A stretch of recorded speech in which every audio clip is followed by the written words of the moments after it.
8장 6절과 7절을 보겠습니다.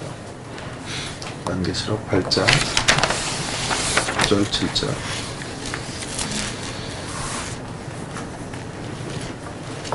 한 목소리로 같이 두 절, 6절과 7절을 같이 읽겠습니다. 일곱 나팔을 가진 일곱 천사가 나팔 불기를 준비하더라. 첫째 천사가 나팔을 부니 피가 섞인 우박과 물이 나와서 땅에 쏟아지매 땅의 3분의 1이 타버리고 수목의 3분의 1도 타버리고 각종 푸른 풀도 다 타버렸더라. 그동안 우리의 이제 7재앙 시리즈, 인과 나팔과 대접 재앙의 이야기는 그 앞에 이런 팻말들이 좀 붙어 있었어요. 접근을 금지한다. 입산 금지. 그런 팻말이 붙어 있었기 때문에 전통교회에서는 이 본문들을 잘 다루지를 않았죠. 거의 전무했던 것 같아요. 평생 제가 신앙생활 하면서 나팔재앙이나 인재앙이나 대접재앙을 설교하는 것을 들어본 적이 없었던 것 같고요. 간혹 가다가 이런 본문을 이제 설교하는 경우도 있는데 그런 교회들은 매우 큰 오해를 받기도 하는 이런 본문이었다고 생각이 들어요. 그러는 사이에 이제 광신적인 종말론자들이나 시한부 종말론, 기독교 이단들은 이 팻말을 떼어내고 그 산의 입산에서 마치 자신들의 전매 특허인 양 이 본문들을 해설을 했고요. 또 성도들을 미혹했다고 그렇게 말할 수 있겠습니다. 성도들은 뭐 기존 지식이 없으니까요. 또 워낙 내용들이 무섭고 힘든 내용들이니까 무엇을 말해도 그들은 끌려갔고 또 두려운 거 공포로 이제 몰아넣는 그런 해석들을 내리게 되었죠. 자기들의 이제 주장들을 펼치기 위해서 이 본문들을 증빙구절로 사용하면서 그렇게 마음대로 성경을 이제 설명하게 되었던 것입니다. 이제야말로 이제 좀 나팔재앙이나 이런 대접재앙 혹은 앞에 있는 인재앙들을 제대로 이해할 때가 되었다. 저는 그렇게 생각을 합니다. 그러기 위해서는 무엇보다도 이 재앙이 좀 어렵기 때문에 좀 컨셉을 잘 잡아야 돼요. 좀 쉽게 본문을 이해할 수 있는 이런 이해들을 가져야만 하거든요. 이 재앙하면 딱 여러분의 손에 잡혀야 되는데, 우리나라에 이제 계시록을 전공한 학자들도 한 10명이 넘는데요. 그런 것들에 이제 보급은 잘 해주지를 못하는 것 같아요. 그래서, 제가 좀 그런 대목들을 좀 강조하면서 여러분들과 함께 오늘도 이 나팔재앙을 좀 쉽게 이해할 수 있는 길이 무엇일까 하는 것을 생각해 보려고 합니다. 그러기 위해서는 단서를 포착해야 됩니다. 단서를 포착하라. 자, 이 재앙을 쉽게 풀 수 있는 단서를 좀 찾아보면 좋겠는데요.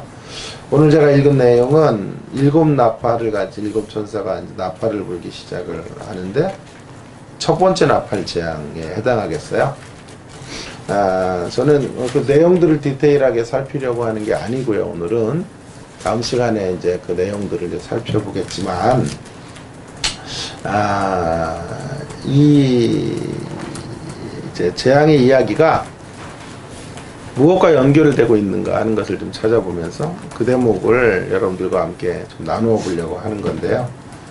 자, 오늘 재앙의 내용이 뭐냐면 첫째 천사가 7절에 보면 나팔을 불었더니 피 섞인 우박과 풀이 이제 나와서 땅에 쏟아지게 되었고 땅과 수목과 각종 푸른 풀들이 타버리게 되었는데 3분의 1의 범위까지 재앙이 임하게 되었다. 성경은 말하고 있지요. 그런데 재미있는 것은요, 이런 이야기가 어디서 많이 우리가 보았던 경험이 있어요. 그게 바로 출애굽 당시에 10가지 재앙 때 있었던 사건이었다는 거예요. 이게 단서예요. 자, 출애굽기로 한번 가볼까요? 이 재앙은요, 7번째 우박재앙. 그러니까 애굽에 쏟아 부었던 7번째 우박재앙과 매우 그걸 배경으로 하고 있어요. 그래서 이건 공유된 지식이죠. 대부분의 학자들이 이구동성으로 이야기하는. 자, 출애굽기 9장 22절로 한번 가보겠습니다. 본문을 잠깐 놔두시고 출애굽기 9장으로 한번. 가라 그래도 안 가요. 다들 이렇게 혼자 갈게요. 그럼 제가 출애굽기 9장. 자, 출애굽기 9장 22절로 한번 보겠습니다. 출애굽기 9장 22절. 여호와께서 모세에게 이르시되 너는 하늘을 향하여 손을 들어 애굽 전국의 우박에 내무의 땅 사람들과 짐승과 밭의 모든 채소에 내리게 하라. 모세가 하늘을 향하여 지팡이를 들매 여호와께서 우레소리와 우박을 보내시고 불을 내려 땅에 달리게 하시니라. 여호와께서 우박을 애굽 땅에 내리시매 우박이 내림과 불덩이가 우박에 섞여 내림이 심히 맹렬하니 나라가 생긴 그때부터 애굽 온 땅에는 그와 같은 일이 없었더라. 우박이 애굽 땅에서 사람과 짐승을 막론하고 밭에 있는 모든 것을 쳤으며 우박이 또 밭의 모든 채소를 치고 들의 모든 나무를 꺾었으되 이스라엘 자손들이 있는 그곳 고셈 땅에는 우박이 없었더라. 잘 보세요. 요 우박 재앙의 어떤 의미에서 마지막 버전, 종말론적 버전, 좀 어려운 말로요. 버전이 이제 요한계시록 8장 6절과 7절의 말씀이라고 말할 수 있겠어요. 아니 이 재앙만이 아니고요. 7재앙, 나팔재앙 중에 5번째 재앙, 5번째 와 6번째 재앙은요. 출애굽 당시 메뚜기 재앙 8번째와 또 10번째 장자의 죽음과 연결이 되어 있어요. 그래서 이제 많은 분들은 이제 계시록을 연구하는 대부분의 학자들은 출애굽 모티프에서 연유된 것이다. 그러니까 우리보다 이 처음 독자들은 계시록을 쉽게 이해했을 거예요. 왜냐하면 구약 성경에 정통하고 있었기 때문에 그것이 구약의 애굽 사람들에게 이스라엘을 건져내실 때 했던 그 재앙이구나 하는 것을 쉽게 파악할 수 있었을 거예요. 우리는 이제 여기다 온갖 호기심을 부여해서 오늘날에 이것이 뭐 핵무기니 뭐 이렇게 해서 연결을 하는 건데요. 그럴 근거는 희박하다, 아니 전무하다 라고 말할 수밖에 없어요. 그러니까 나팔재앙은 한마디로 새로운 출애굽을 위한 것이다. 이렇게 정의하면 매우 쉽게 재앙의 이야기를 풀 수가 있을 거예요.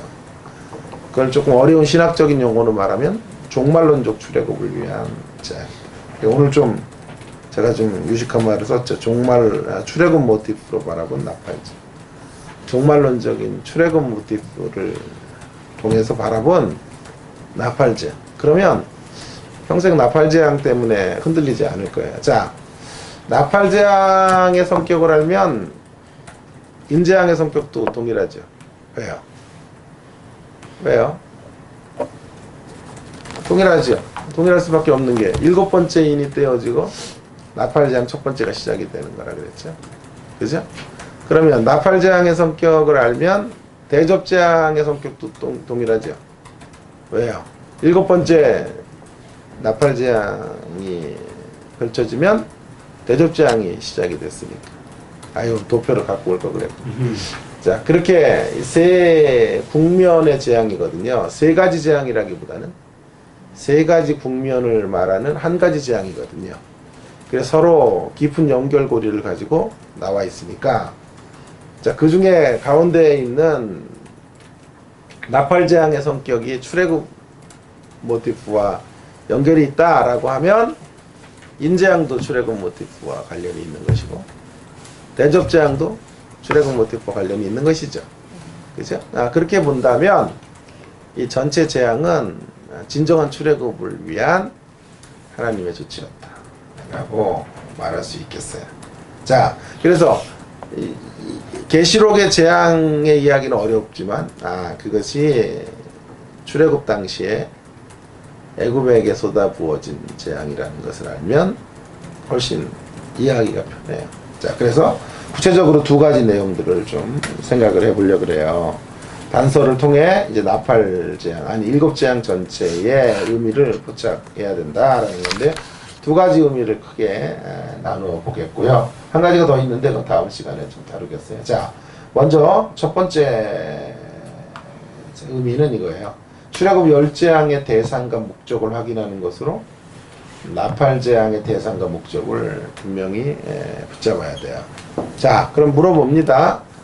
출애굽 재앙, 출애굽 당시에 이스라엘 백성들을 건져내기 위한 재앙은 대상이 누구였나요? 애굽 사람이었죠. 애굽 사람이었죠. 예? 그 재앙의 대상자가 그 피해를 입은 당사자들은 애굽인들이었단 말이에요. 이스라엘 백성이 아니었다고요. 당연히 하나님을 믿지 않는 애굽이 이 재앙을 하나님에게 받는 거죠. 그러니 이스라엘 백성들을 괴롭히는 대적들을 하나님께서 처벌하기 위한 재앙이 출애굽 당시에 10가지 재앙으로 쏟아 부어지게 된 거죠. 그렇다면 목적이 뭐죠? 목적이. 왜 그런 재앙을 애굽에 쏟아 부으시는 거예요? 그들 벌받아 마땅한 놈들이니까 주님의 매를 맞는 것이에요? 출애굽. 아니죠. 그들 이스라엘 백성들을 건져내기 위한 거죠. 그죠? 이스라엘 백성들을 건져내서 모세가 뭐라 그래요? 하나님만 예배하는 곳으로 가겠다. 이렇게 말하잖아요. 하나님을 예배하는. 그래서 아까 우리 출애굽기 9장을 읽을 때 맨 마지막에 어떤 구절이 있었어요? 이스라엘 백성들이 있는 고센 땅에는 우박 재앙이 내리지 않았잖아요. 그렇죠? 이스라엘 백성들이 아닌 애굽 땅에 재앙이 임했고 그들을 그 가운데서 보호해 주시는 역사들을 말씀하고 있잖아요. 왜? 당연히 그들을 보호해 줘야 그들을 데리고 출애굽으로 가나안으로 들어갈 거 아니에요. 거기서 하나님만을 예배할 수 있게 만들어 주시기 위한 거죠. 자, 그렇다면 동일한 시각으로 나팔 재앙의 대상과 목적도 확인하면 되겠네요. 간단하죠? 간단하잖아요. 자, 나팔 재앙의 목적이 뭐예요? 아니, 대상이 누구예요? 애굽이요. 애굽에 해당하는 종말론적인 버전이 누구예요? 세상 사람들, 불신자들. 이걸 뭐 이렇게 어렵게 그동안 한 생애 동안 한국교회 역사 내내 이걸 못 풀어요, 이거를. 그래서 이 재앙이 뭔지도 설명을 못 해주니까 성도들은 너무 헷갈리고 혼란스러운 거 아니에요. 이렇게 간단한 거예요. 간단한데 이게 간단하게 배울 수 있는 건 아니에요. 그러니까 좀 감동 좀 해보세요. 자, 그래서 그러니까 불신자들이란 말이에요. 하나님 백성이 아닌 거예요. 그게 중요한 포인트예요. 하나님 백성이 아니에요.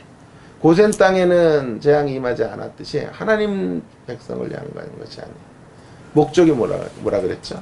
하나님 백성들을 온전한 구원과 예배의 자리를 초청하기 위한 재앙이란 말이에요.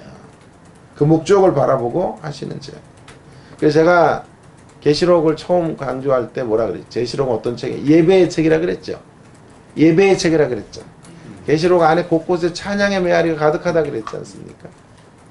바로 출애굽의 모티프를 가지고 있기 때문에 계시록을 제대로 읽으면 하나님을 온 마음으로 예배하게 만들어놔요. 그쪽으로 가게 하지 못하는 계시록 해석은 틀렸다 이 말이에요.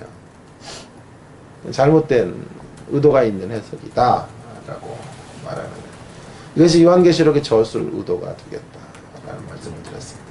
자, 그럼 점검하게 되는 메시지가 무엇일까요? 여기서 점검되어지는 메시지. 그렇다면 이 재앙은 우리를 두려움에 몰아넣지 않아요. 그렇죠? 우리를 기죽게 하지 않아요.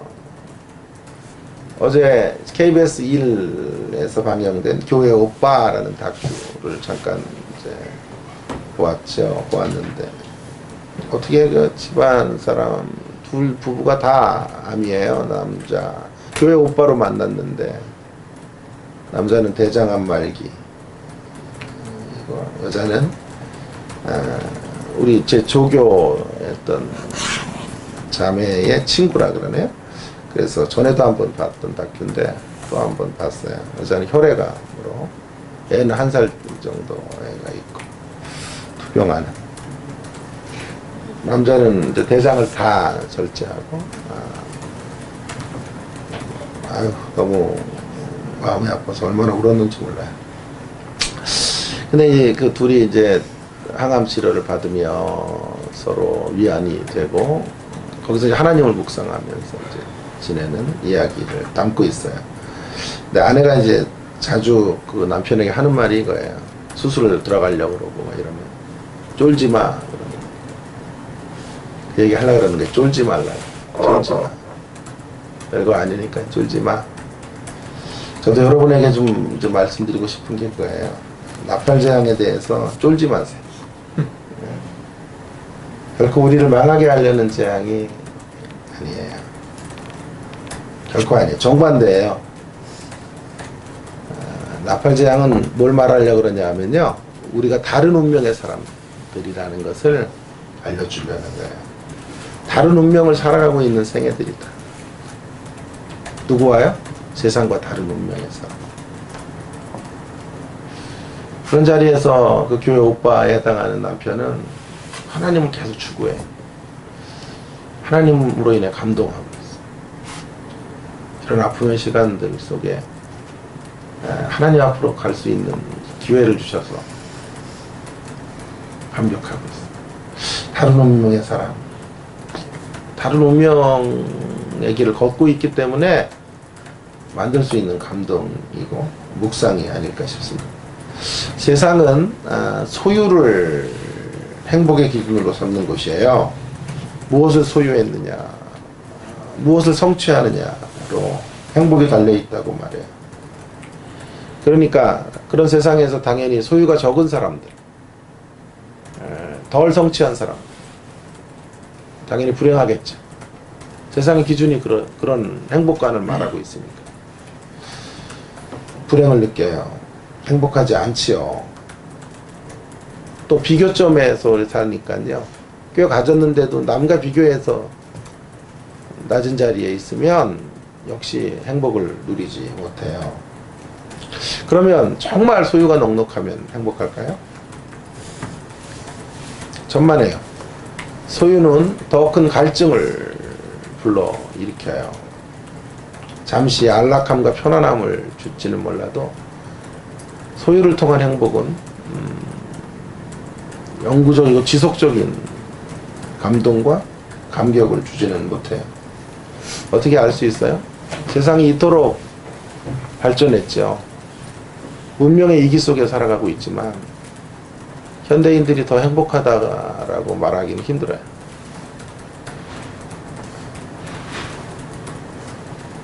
행복하게 살아가고 있는 것 같지는 않아요.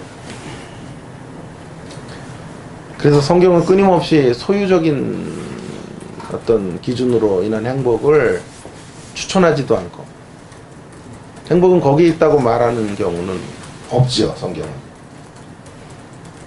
오히려 철저하게 그런 행복은 허상 위에 세워져 있는 모래성과 같다. 그런 행복이 허상임을 폭로하고 있죠. 대신에 강조하는 게 뭔지 아세요? 대신에 성경이 강조하는 것은 우리가 가지고 있는 운명을 확인시켜요. 네? 우리가 어떤 정체인지를 확인시켜요. 우리가 누구인지를 분명하게 알려주고 있는 거죠. 세상과 다른 차원의 부르심을 받은 자들이라고 하는 걸 끊임없이 강조해. 66권을 읽어보세요. 전부 그런 강조밖에 없어요. 그것을 확인시키는 것으로.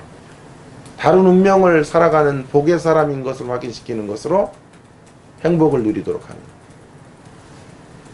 이것이 기독교인들의 행복관이에요.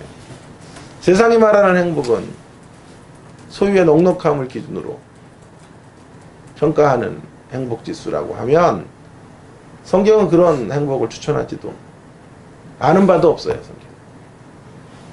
성경이 말하는 진정한 행복은 우리가 누구인지를 확인하는 것이에요.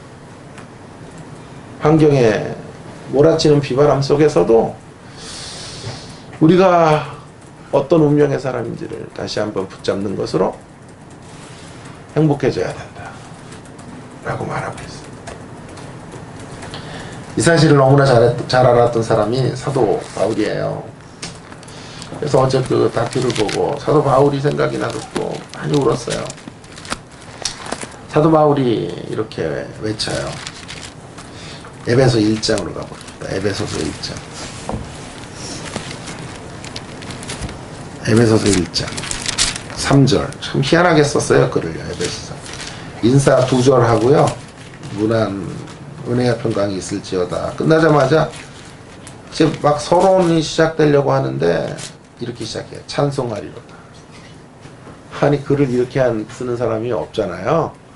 보통은 뭐 이렇게 찬송은 뒤에 가가지고 그러므로 찬송하자 이렇게 가야 되는 건데 막 시작하자마자 서두에서 찬송해야 합니다. 찬송합시다 라고 시작합니다. 제가 막 설교를 시작하자마자 찬송하세요 여러분 이렇게 결론에서 말해야 될 찬송이에요. 근데 그 찬송의 이유가 뭐냐고요. 찬송은 진짜 행복하니까 하는 거 아니에요. 찬송의 이유가요, 소유적 가치로 소유로 인한 행복이 아니에요. 소유 행복이 아니라, 잘 보세요. 찬송하려고 하나님 우리 주 예수 그리스도의 아버지께서 그리스도 안에서 하늘에 속한 모든 신령한 복을 우리에게 주셨어요. 무엇 때문에요? 무엇 때문에 찬송하냐고요? 하늘에 속한 신령한 복이 있었어요. 하늘에 속한 신령한 복의 사람의 길을 걷는 것이기 때문에. 그래서 어떤 이는 이렇게 이분법으로 말했더군요. 우리가 추구해가는 건 행복이 아니라 복이다.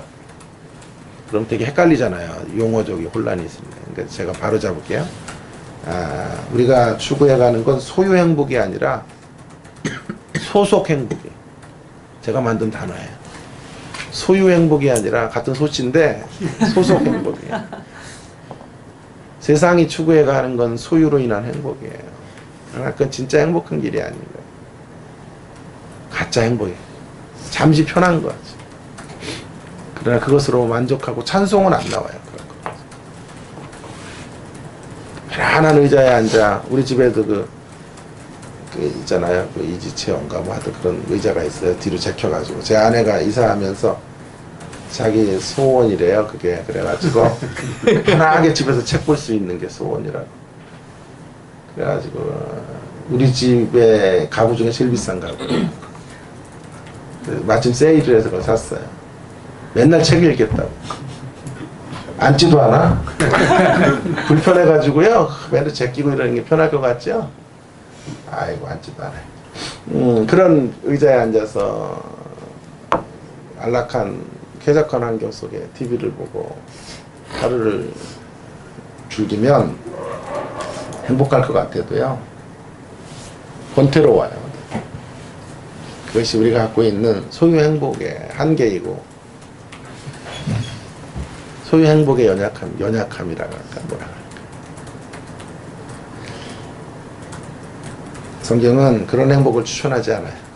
성경이 말하는 진짜 행복은 소속 행복이에요. 하늘에 속한 자. 이게 소속이잖아요. 소속이죠. 하늘에 속해 있는 자로 우리가 부름받고 있기에 행복한 거예요.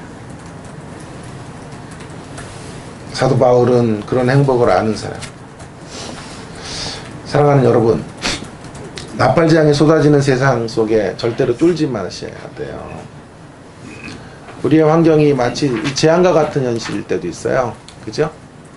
아비규환과 같은 상황들. 아무리 둘러봐도 너무 힘들고 너무 어려운 환경들을 만날 때도 있어요. 그 현실 앞에서도 기죽지 마십시다. 대신에 우리의 운명을 확인하십시다. 우리의 궁극적으로 우리가 궁극적으로 맞이하게 될 단어들을 열거해 볼게요. 부활이에요. 승리예요. 완성이에요. 이김이에요.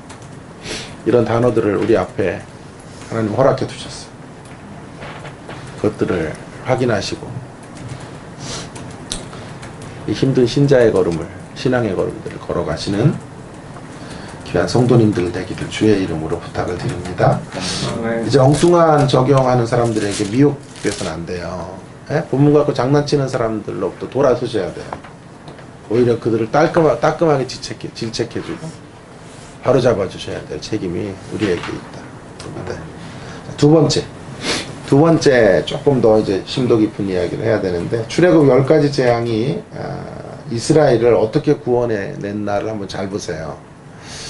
하나님의 특별한 보호를 받기는 했지만 이스라엘은 불 속에서 구원을 얻어냈죠. 불 속에서. 그 재앙이 쏟아지는 곳에서 건져짐을 당했어. 그러니까 불로부터의 구원이 아니에요. 불 속에서의 구원. 나팔 재앙도 혹은 7 재앙 시리즈도 동일한 의도로 이해해야 된다. 자, 생각해 봅시다. 아까 재앙의 타깃은 애굽이라 그랬어요. 애굽이라고 했는데 그래서 쫄지 말라고 말씀드렸어요. 그러나 너무 안심은 하지 마시라고요. 쫄지는 말되 너무 안심은 하면 안 돼요. 안심은 금물이에요. 등심은 좋은데요. 안심은 금물이에요. 제가 또 적으면서도 이거 웃어주실까 안 웃어주실까 했는데 역시 마음이 후덕하시군요. 예, 이제 아재 개그라 그래요. 이런 거를요. 자, 제가 너무 큰 안심을 쫄지는 말되 안심을 하지 말라는 이야기는 그렇다고 해서 우리의 삶에 고난이 없어지는 건 아니에요. 고난 면제는 아니에요. 소속 행복이 우리에게 있지만 고난 면제는 아니라고요. 결코 어디에도 성경은 또한 불로부터의 구출을 말하지 불 속에서의 구출을 말하지 다시요. 불 속에서의 구출을 말하지 불로부터의 구출을 말하는 경우는 없다고. 이스라엘을 향한 하나님의 의도는 불 속에서 구출하시는 거예요. 자, 그게 무슨 의미인지 한번 생각해 보자고요. 10가지 재앙이 쏟아부어지죠. 다음 시간에는 왜 한 번이 아니라 10번인가? 왜 3번인가? 한 번의 재앙으로 그냥 끝내면 되지. 출애굽에는 10번, 요한계시록엔 3번이었잖아요. 그건 이제 다음 시간에 다루겠고요. 자, 그런데 10번 재앙이 쏟아부어지니까 어떻게 되나요? 바로가 그때마다 한번 살려달라고 그러죠. 그래서 모세가 하나님을 향해 기도하면 재앙이 어두워지고 그 다음에 문제예요. 다시 폐역해져요. 감사 땡큐라고 말하고 은인이라고 말하다가 다시 폐역해져서 이스라엘 백성들을 힘들게 하지. 그래서 이전보다 2배의 노역을 감당하게 되는 거죠. 그래서 너무 힘들어서 이스라엘 백성들이 절규하면 하나님께서 다시 애굽에게 재앙을 쏟아붓는 거예요. 그러면 바로가 또 영악하니까 내 보내줄게. 이제 나가. 니네들 나가. 다 돈도 주고 다 줄 테니 가라. 그러다가 또 마음이 돌아서서 근데 갈 때 가더라도 좀 이 재앙 좀 멈추고 가죠. 모세가 다시 하나님을 향해 손을 들어 기도하면 재앙이 멈춘다. 그러면 내보낼 약속을 지키는 게 아니라 다시 또 폐역해져 가지고 이스라엘 백성들을 그 전보다 2배, 3배 더 힘들게 박해를 하죠. 그죠? 그 얘기를 하고 싶은 거예요. 자, 그러니까 이 재앙의 타깃이 이스라엘이 아니지만 이스라엘이 이 재앙의 10가지 재앙이 쏟아부는 자리에 자유롭지 않았죠. 그들에게 박해는 있었죠. 핍박은 있었지 않아요. 요걸 잘 구분하지 못했던 것 같아요. 한국교회는요. 그러니까 하나님의 심판적 의미의 재앙은 우리 게 아니에요. 그러나 신음하는 세상이 끝나가는 그 자리 속에 우리도 함께 들어가 있는 거거든요. 그래서 그들로 인한 고난과 핍박과 어려움을 우리도 함께 겪는 거죠. 자, 그래서 나팔재앙으로의 구출 방식도 보면요, 동일하게 나팔재앙에서도 하나님은 우리를 불로부터의 구출이 아니고 불 속에서 구원해 내시는 거예요. 재앙은 표적이 우리가 아니에요. 우리를 향한 타깃은 아니에요. 그럼에도 불구하고 저와 여러분들에게는 박해가 있고 핍박이 주어져 있는 거예요. 고통이 있어요. 신음하는 세상 속에 함께 거해야 되는 아픔을 가질 수밖에 없어요. 이 대목이 우리가 긴장해야 되는 대목이에요. 그러니까 아까 제가 다시 말씀드릴게요. 쫄지는 말되 긴장을 하셔야 돼요. 그래서 영적으로 깨어 있어야 되는 거예요. 그렇지 않으면 소속 행복도 잃어버려요. 그렇지 않으면 소유 행복의 가치들로 사는 세상이 부러워서 우리가 가지고 있는 소속 행복을 못 붙잡고 살아요. 자, 그럼 점검하게 되는 교훈을 살피고 오늘 좀 마무리할게요. 점검하게 되는 교훈은 이거예요. 이러한 사실이 주는 교훈은 우리의 구원은 치열한 구원이다. 치열하게 구원을 살아야 한다. 라는 것을 말씀해줘요. 치열하게 구원을 살아냅시다. 라는 거예요. 왜 치열한 구원이? 왜 구원의 삶은 치열한 것인가 하면 사력을 다해 우리의 구원을 뺏으려는 세력들이 있기 때문이에요. 그리고 우리는 지키려는 사람들이잖아요. 그래 지키려고 하니까 안 뺏기려고 하니까 뺏으려는 사람이 박해까지 불어 넣는 거예요. 박해나 고난을 주는 거예요. 그죠? 뺏기 위해서. 그래서 우리 가운데 어려움이 찾아올 수 있는 거죠. 다시 강조합니다. 하나님께서 우리를 멸망으로 이끌어 가시는 재앙은 주지 않으세요. 우리와 관계없어요. 그러나 세상살이 속에 이 구원을 뺏으려는 자들로 인한 어려움이 있다고, 환난이 있다고. 그래서 잘 이겨야 돼요. 오늘 찬송처럼 잘 이기는 자는 하나님의 상을 받는 거예요. 잘 이기는 자가 돼요. 여러분 보세요. 출애굽하는 이스라엘이 이제 장자 재앙으로 내보내죠. 내보내고 바로가 갑자기 또 돌변하죠. 그래서 쫓아오죠. 군대를 데리고 홍해까지 쫓아오잖아요.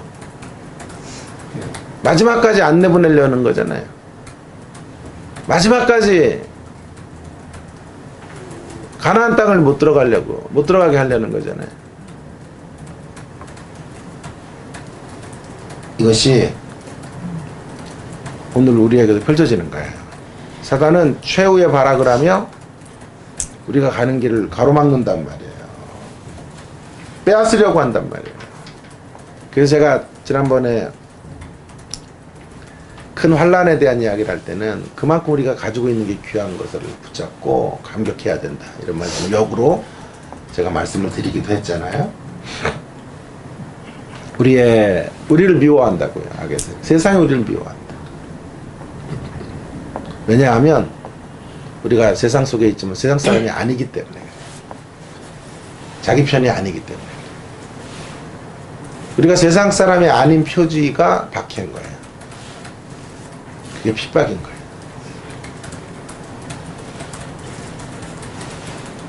그러나 다시 또 강조해요. 안심은 너무 하지 마시되 또 낙심도 하지 마세요. 방심도 금물이고 낙심도 금물이에요. 방심도 하지 마시고 낙심도 하지 마세요. 우리에게 핍박이 있지만요, 핍박 없는 기독교를 성경은 말해주지 않지만, 왜냐하면 악의 세력이 최후 발악을 하기 때문에 어려움은 있지만, 그러나 핍박이 바로 복된 걸음이라는 게 성경의 지론이에요. 핍박이 복된 걸음. 마태복음 5장으로 그래서 가고 오늘 정리해야 될 것 같아요. 마태복음 5장. 오늘 죄송해요. 좀 여러 성경을 찾아서. 마태복음 5장 10절. 그래서 산상설교의 결론인 거예요. 팔복의 결론인 거예요. 제일 중요한, 팔복의 이야기 중에 제일 중요한 대목은 마지막 구절이에요. 10절이에요. 5장 10절.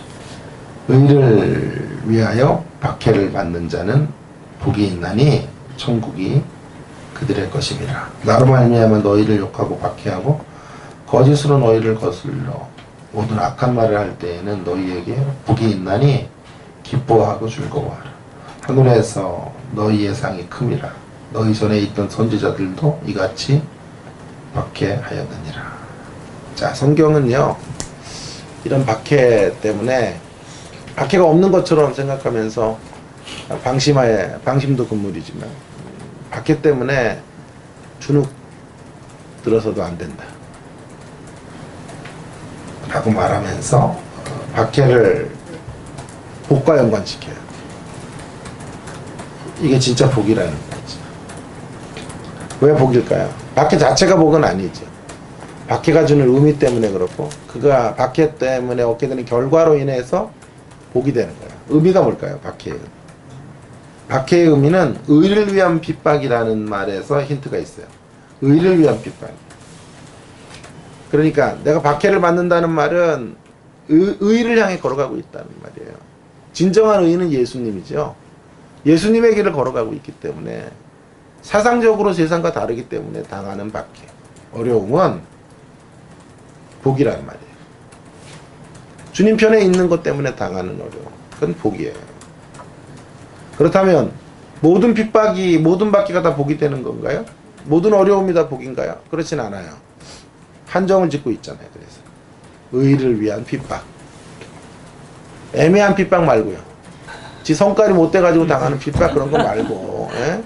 지가 실수하고 당하는 핍박을 막 박해 당했다 그러고 쫓겨났다. 쫓겨날 만했다라고 말해야지. 그런 걸 가지고 성경을 막 거룩하게 인용하고 이런 거 하면 안 돼요. 성경이 말하는 박해의 한정어는 의를 위한 핍박만 박해.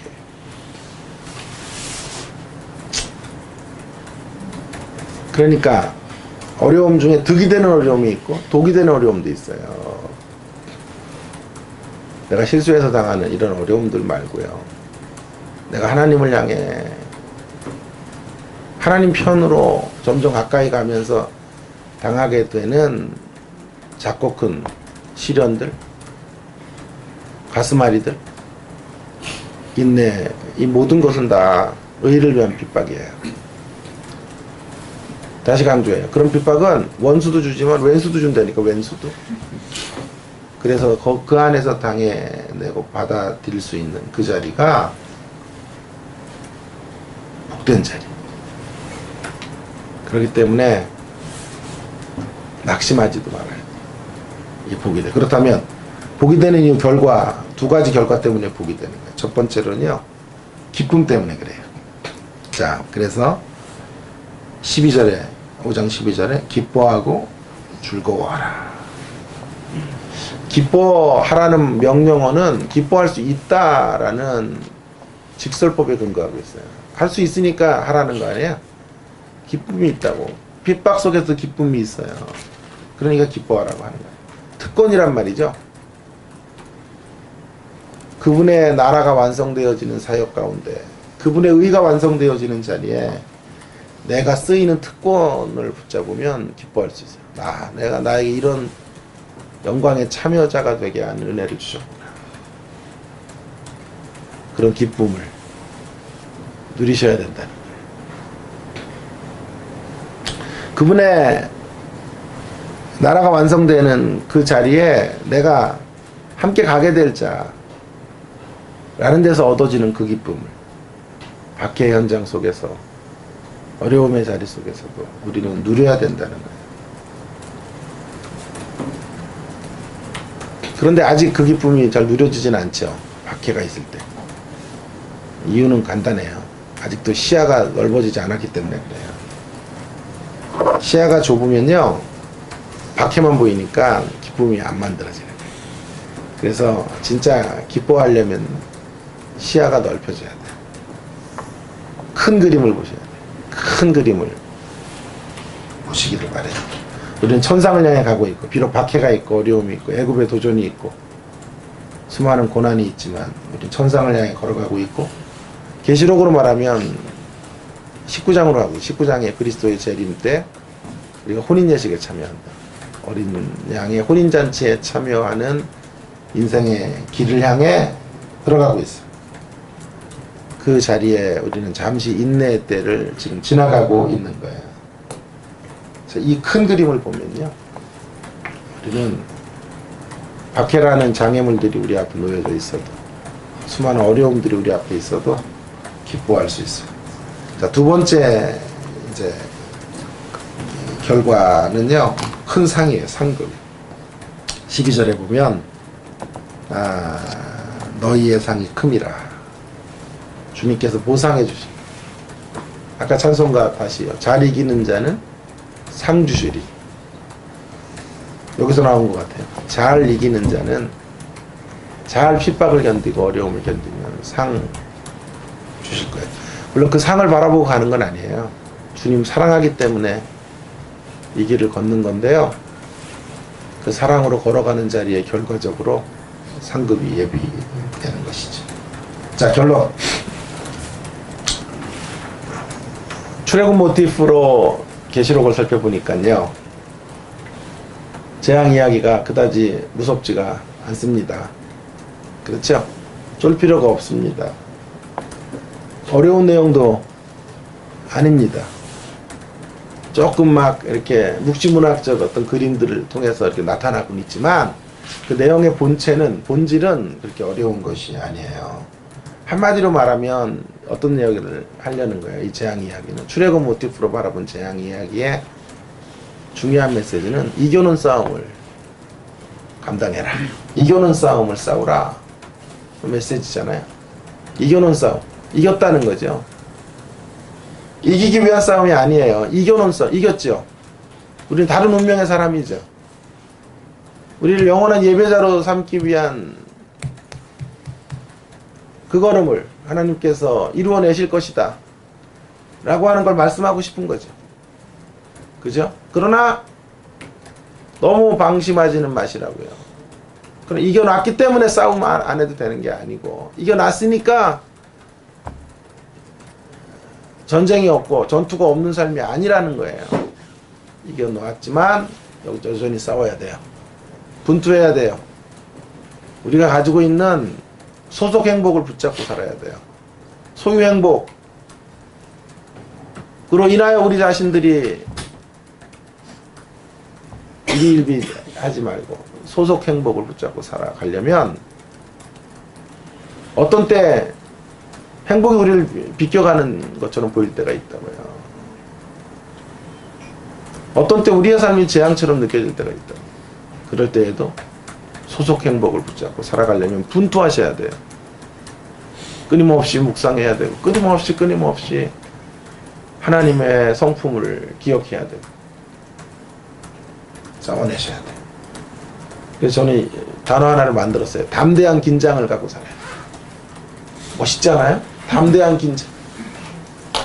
나 혼자 감동하고 막, 나 혼자 막 묵시고 아무도 없어도 할 수 있겠어요. 저 혼자 이렇게. 긴장하시되 담대하게 긴장하시고. 이런 말이 있기는 한가요? 담대한 긴장. 제가 한 번은요, 이런 역설을 하도 좋아하다 보니까 커피숍 가서 이렇게 말한 거 있죠. 아이스 아메리카노 따뜻하게. 아이스 아메리카노 뜨겁게 주세요. 이렇게 가지고 점원이 3번 물어봐요. 장난치나 해서는. 아이스 아메리카노 뜨거운 거예요. 이렇게. 일부러 그런 게 아니에요. 순간 제가 담대한 긴장. 담대하면 긴장할 필요가 없어요. 네. 담대하지만 긴장하죠. 뿐만 아니라 이 소속 행복을 붙잡고 살려면요, 혼자서는 못해요. 어제 다큐에서도 잘된 건지도 몰라. 두 부부가 다 같이 암이니까 서로를 그렇게 위로하고 진한 사랑을 나누는 거죠. 소유 행복은 혼자도 갈 수 있을지 몰라도 소속 행복은 혼자는 힘들어요. 그래서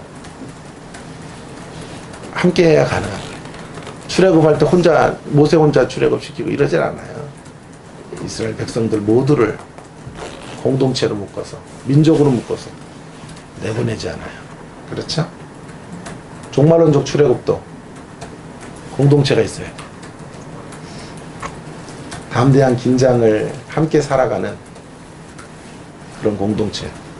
주께서 우리에게 주님의 십자가 교회를 주셨습니다. 이 공동체를 꽉 붙잡으셔야 돼요. 공동체를 하찮이 여기지 마세요.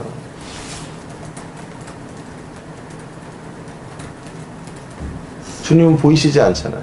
교회를 통해 신비를 누리셔야 돼요. 주님의 몸의 신비. 그리고 서로 쓰러지고 자빠질 때 일으켜주고 격려해주고 함께 이 싸움. 승리가 고지가 코앞이니까요. 이 싸움을 독려하면서 같이 걸어가는 이겨는 싸움, 이겨는 승리의 싸움들을 싸워가는 그런 신앙 공동체로 이 땅 위에 힘있게 세워져가는 우리 교회가 되기를 주님의 이름으로 축원합니다. 아멘. 함께 기도할까요? 오늘 우리 찬송을